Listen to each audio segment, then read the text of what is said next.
আসসালামু আলাইকুম বন্ধুরা, নতুন একটা ঘটনা নিয়ে এসে পড়েছি আপনার সামনে। এই ঘটনাটা আমার নিজের ঘটনা নয়, এই ঘটনাটা হলো আমার বন্ধু দাদার সঙ্গে ঘটে যাওয়া ঘটনা।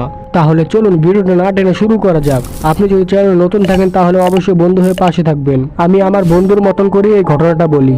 ঘটনাটা ঘটেছিল 2004-এর দিকে। তখন আমার দাদা ছোট্ট একটা অফিসে চাকরি করত, গ্রাম থেকে 15-20 মিনিট দূরে।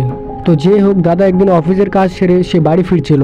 আপনাদেরকে আমি বলে রাখি, আমাদের বাড়িটা ছিল গ্রামের একদম শেষের দিকে, আর বাড়ির সাইডের মধ্যে একটা রাস্তা ছিল, বিলের মধ্যে যাওয়া রাস্তা।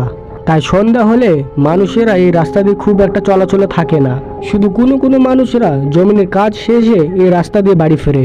মূলত তারা এই রাস্তাতে যাওয়া আসা করে। তো যে হোক, দাদা বিকেল 5টার সময় কাজ শেষে সে বাড়ি ফিরছিল।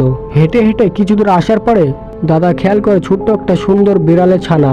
দাদার মনে হলো যে এই বিড়ালের ছানা হয়তো কারো বাড়ি থেকে এসে পড়েছে, হয়তো কারো বাড়ি থেকে চলে এসে পড়েছে, নইলে এটা বিড়াল কারো হবে। দাদা যখন এই বিড়ালের পাশ দিয়ে চলে যায়, তখন সেই বিড়ালটা মেও মেও করে দাদার পিছে আসছিল, এবং সেই বিড়ালটা দাদার পিছনে আসতে শুরু করে। তখন দাদা পিছনে ফিরে দেখে কি সত্যি সত্যি সেই বিড়ালটা আমার পিছু নিচ্ছে।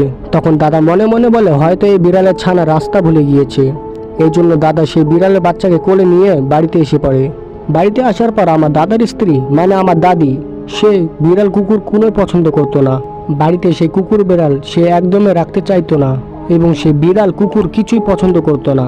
তো যে হোক, সেদিন সন্ধ্যাটা কোনো রকম কেটে যায়।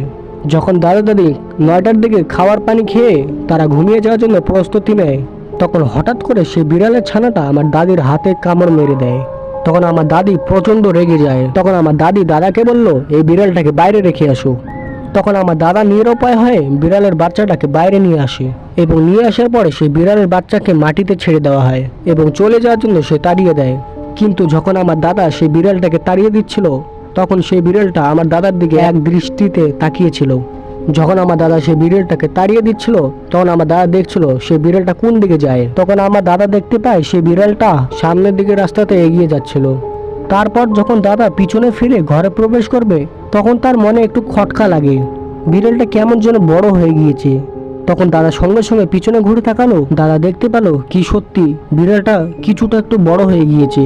এইসব দৃশ্য দেখে দাদার একটু ডাউট লাগলো, মনে অনেক প্রশ্ন আছে।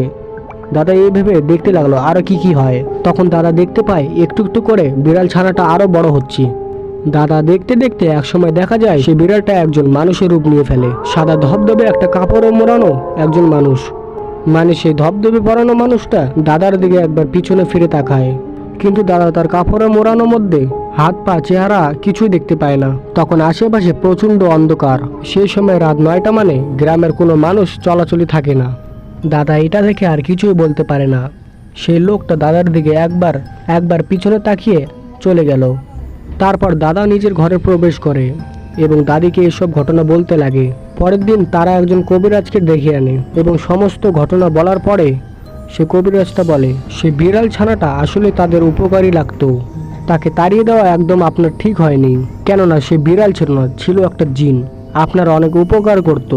সে জিনটা অনেক ভালো ছিল, আপনার তাকে তাড়িয়ে দেওয়া একদম ভুল হয়েছে। তারপর থেকে এরকম কোনো ঘটনা দাদার চোখে আর পড়েনি। এই জন্য কোনো বিড়ালকে আপনি যদি রাস্তাতে দেখেন, তাহলে আপনি কিছু একটু সাহায্য করুন, তাকে কিছু একটা এনে খাইয়ে দেন। আল্লাহ তাআলা বেজবানের দোয়া জলদি কবুল করে। বেশিরভাগ এই বিড়ালের দোয়া জলদি কবুল করে থাকেন।